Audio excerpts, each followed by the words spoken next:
Before we begin, please be advised that this video discusses suicide, mental health struggles, and the tragic death of a young person. If you're currently experiencing suicidal thoughts or are in a mental health crisis, please consider reaching out for support before watching this content. This video is intended to raise awareness about AI safety and mental health support, not to sensationalize tragedy. If you need to step away at any point, that's completely okay. Your well-being comes first. Today, I need to talk about something that's been weighing heavily on my mind.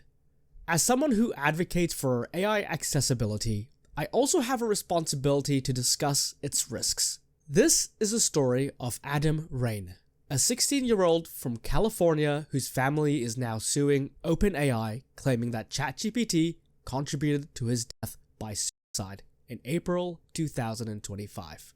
Adam was struggling with his mental health and turned to ChatGPT for support over several months.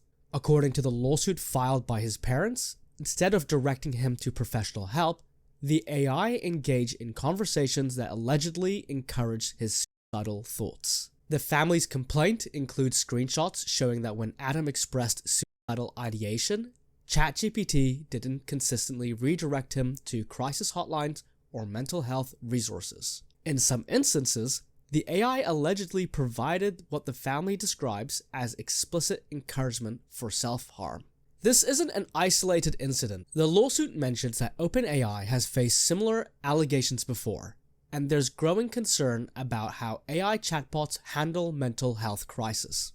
A recent Stanford study from June 2025 examined 5 popular therapy chatbots and found significant safety gaps. Many AI systems lack proper safeguards when users express suicidal thoughts. The problem is systematic. AI chatbots aren't trained mental health professionals. They don't have consistent crisis intervention protocols. Many users, especially teens, see them as confidential friends rather than tools. There's often no human oversight in these conversations. According to research, young people are increasingly turning to AI for emotional support because it feels private and judgment-free. But unlike human therapists, these systems aren't equipped to handle genuine mental health emergencies. Following the lawsuit, OpenAI announced they're making changes to how ChatGPT responds to users in mental distress. They're implementing better crisis detection and more consistent redirection to professional resources.